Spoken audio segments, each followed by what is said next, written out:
Hi hello ಎಲ್ಲರಿಗೂ ನಮಸ್ಕಾರ. ಕನ್ನಡ ಕಿಚನ್ಗೆ ಸ್ವಾಗತ.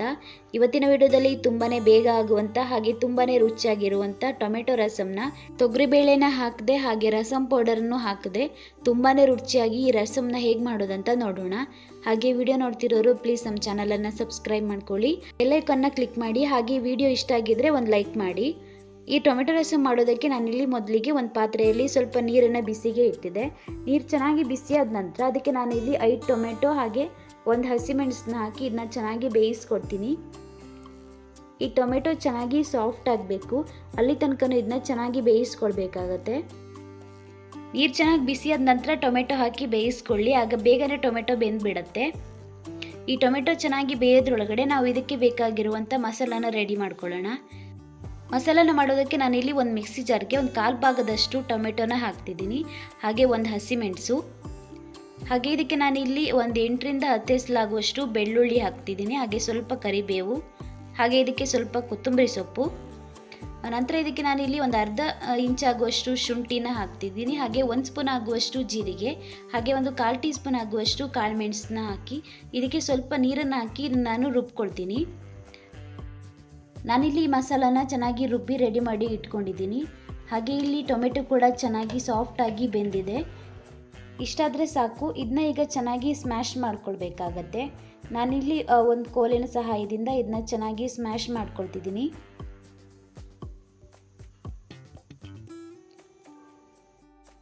ಈಗ ನಾನು ಇದನ್ನು ಚೆನ್ನಾಗಿ ಸ್ಮ್ಯಾಶ್ ಮಾಡ್ಕೊಂಡಾಗಿದೆ. ಇದರಲ್ಲಿರುವಂಥ ಸಿಪ್ಪೆನ ನಾನು ತೆಗೆದುಕೊಳ್ತಿದ್ದೀನಿ. ಇದರಲ್ಲಿರುವಂಥ ಎಲ್ಲ ಟೊಮೆಟೊ ಸಿಪ್ಪೆನ ಚೆನ್ನಾಗಿ ತೆಗೆದಾದ ನಂತರ ನಾನು ಇದಕ್ಕೆ ಒಂದು ಸ್ವಲ್ಪ ಹುಣಸೆ ರಸನ ಹಾಕ್ತಿದ್ದೀನಿ. ಹಾಗೆ ಇದಕ್ಕೆ ರುಚಿಗೆ ತಕ್ಕಷ್ಟು ಉಪ್ಪು, ಹಾಗೆ ಒಂದು 1/4 ಟೀ ಸ್ಪೂನ್ ಆಗುವಷ್ಟು ಅರಿಶಿನ ಹಾಕ್ತಿದ್ದೀನಿ. ಹಾಗೆ ಇದಕ್ಕೆ ನಾವು ಮಸಾಲಾನ ರುಬ್ಬಿ ಇಟ್ಕೊಂಡಿದ್ದೀವಲ್ಲ, ಆ ಮಸಾಲಾನ ಕೂಡ ಹಾಕಿ ಇದನ್ನು ಚೆನ್ನಾಗಿ ಮಿಕ್ಸ್ ಮಾಡ್ಕೊಳ್ಳಿ ಒಂದ್ಸಲ. ಈ ಮಸಾಲಾನ ನಾವು ಹಸಿಯಾಗಿ ಹಾಕಿರೋದ್ರಿಂದ ಇದ್ರ ಹಸಿ ವಾಸನೆ ಎಲ್ಲ ಹೋಗಬೇಕು, ಅಲ್ಲಿ ತನಕ ಇದನ್ನ ನಾವು ಚೆನ್ನಾಗಿ ಫ್ರೈ ಮಾಡ್ಕೊಳ್ಬೇಕಾಗತ್ತೆ. ಈ ಮಸಾಲಾನ ಹಾಕಿದ ನಂತರ ಒಂದ್ಸಲ ಚೆನ್ನಾಗಿ ಮಿಕ್ಸ್ ಮಾಡ್ಕೊಳ್ಳಿ. ಹಾಗೆ ಈ ಟೊಮೆಟೊ ಸಾರನ್ನ ಹದ ಎಷ್ಟು ಬೇಕಂತ ನೋಡಿಕೊಂಡು ನೀರನ್ನು ಸೇರಿಸ್ಕೊಳ್ಳಿ. ನಾನು ಇದಕ್ಕೆ ಮತ್ತೆ 1 ಲೋಟ ಆಗುವಷ್ಟು ನೀರನ್ನು ಹಾಕಿ ಚೆನ್ನಾಗಿ ಮಿಕ್ಸ್ ಮಾಡ್ಕೊಳ್ತಿದ್ದೀನಿ. ಇದನ್ನ ಈಗ ಚೆನ್ನಾಗಿ ಮಿಕ್ಸ್ ಮಾಡ್ಕೊಂಡಾದ್ಮೇಲೆ ಇದನ್ನು ನಾನು ಕುದಿಸ್ಕೊಳ್ತೀನಿ. ಇದನ್ನು ಒಂದು 4ರಿಂದ 5 ನಿಮಿಷಗಳ ಕಾಲ ಚೆನ್ನಾಗಿ ಹೈ ಫ್ಲೇಮಲ್ಲಿ ಇಟ್ಟು ಇದನ್ನ ನಾನು ಕುದಿಸ್ಕೊಳ್ತಿದ್ದೀನಿ. ಈಗ ಈ ರಸಮ್ ಚೆನ್ನಾಗಿ ಕುದಿ ಬರ್ತಾ ಇದೆ. ಈಗ ಒಂದ್ಸಲ ರುಚಿ ನೋಡ್ಕೊಳ್ಳಿ, ಉಪ್ಪೇನಾದರೂ ಬೇಕಾದರೆ ಉಪ್ಪನ್ನು ಸೇರಿಸ್ಕೊಳ್ಳಿ. ಹಾಗೆ ಈ ರಸಮ್ ಮಾಡೋದಂತೂ ತುಂಬಾ ಸುಲಭ, ಯಾವುದೇ ರೀತಿಯ ಬೇಳೆ ಬೇಯಿಸ್ಕೊಳ್ಳೋ ಅಗತ್ಯನೇ ಇಲ್ಲ. ಹಾಗೆ ಇದಕ್ಕೆ ರಸಮ್ ಪೌಡರ್ನ ಮಾಡಿಕೊಳ್ಳೋ ಕೆಲಸನೇ ಇರಲ್ಲ, ತುಂಬಾ ರುಚಿಯಾಗಿ ಕೂಡ ಇರುತ್ತೆ. ಈಗ ಇದಕ್ಕೆ ನಾನಿಲ್ಲಿ 1/4 ಟೀ ಸ್ಪೂನ್ ಆಗುವಷ್ಟು ಬೆಲ್ಲನ ಹಾಕ್ತಿದ್ದೀನಿ. ಸ್ವಲ್ಪ ಬೆಲ್ಲನ ಹಾಕೋದ್ರಿಂದ ಈ ರಸಮ್ಗೆ ತುಂಬಾ ರುಚಿ ಕೊಡುತ್ತೆ. ಹಾಗೆ ಇದು ಚೆನ್ನಾಗಿ ಕುದೀತಾ ಇದೆ. ಇಷ್ಟಾದರೆ ಸಾಕು. ಈಗ ನಾನು ಇದಕ್ಕೆ ಒಂದು ಒಗ್ಗರಣೆನ ಕೊಟ್ಕೊಳ್ತಿದ್ದೀನಿ.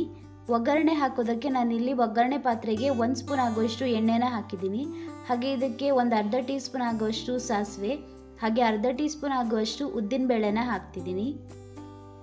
ಹಾಗೆ ಇದಕ್ಕೆ ಒಂದು ಒಣಮೆಣಸನ್ನ ಕೂಡ ಕಟ್ ಮಾಡಿ ಹಾಕ್ತಿದ್ದೀನಿ, ಹಾಗೆ ಸ್ವಲ್ಪ ಕರಿಬೇವು, ಹಾಗೆ ಇದಕ್ಕೆ ಸ್ವಲ್ಪ ಹಿಂಗನ್ನು ಹಾಕಿ ಚೆನ್ನಾಗಿ ಇದನ್ನು ಮಿಕ್ಸ್ ಮಾಡ್ಕೊಳ್ತಿದ್ದೀನಿ. ಈ ಸಾಸಿವೆ ಎಲ್ಲ ಚೆನ್ನಾಗಿ ಸಿಡಿಯೋದಕ್ಕೆ ಸ್ಟಾರ್ಟ್ ಆಗಲಿ. ಇದೀಗ ಚೆನ್ನಾಗಿ ಫ್ರೈ ಆಗಿದೆ. ಇದನ್ನು ನಾನು ರಸಮ್ಗೆ ಹಾಕಿ ಒಗ್ಗರಣೆನ ಕೊಟ್ಕೊಳ್ತೀನಿ. ಕೊನೆಯದಾಗಿ ಇದಕ್ಕೆ ನಾನಿಲ್ಲಿ ಸಣ್ಣದಾಗಿ ಕಟ್ ಮಾಡಿ ಇಟ್ಕೊಂಡಿರುವಂಥ ಕೊತ್ತಂಬರಿ ಸೊಪ್ಪನ್ನ ಹಾಕ್ತಿದ್ದೀನಿ. ಈ ರಸಮ್ನ ಮಾಡೋದು ತುಂಬಾ ಸಿಂಪಲ್, ಆದರೆ ರುಚಿ ಅಂತೂ ಅಷ್ಟೇ ಚೆನ್ನಾಗಿರುತ್ತೆ. ನೀವು ಒಂದ್ಸಲ ಇದೇ ರೀತಿ ಸಿಂಪಲ್ ಆಗಿ ಮನೆಯಲ್ಲಿ ರಸಮ್ನ ಟ್ರೈ ಮಾಡಿ, ಹಾಗೆ ಹೇಗೆ ಬಂದಿದೆ ಅಂತ ಕಮೆಂಟ್ ಮಾಡಿ. ಹಾಗೆ ನಿಮ್ಗೆ ಈ ವಿಡಿಯೋ ಇಷ್ಟ ಆಗಿದ್ರೆ ಪ್ಲೀಸ್ ಒಂದು ಲೈಕ್ ಮಾಡಿ, ಶೇರ್ ಮಾಡಿ, ಕಮೆಂಟ್ ಮಾಡಿ. ಹಾಗೆ ಪ್ಲೀಸ್ ನಮ್ಮ ಚಾನಲನ್ನು ಸಬ್ಸ್ಕ್ರೈಬ್ ಮಾಡಿಕೊಂಡು ನಮ್ಮ ಚಾನಲ್ಗೆ ಸಪೋರ್ಟ್ ಮಾಡಿ. Thank you.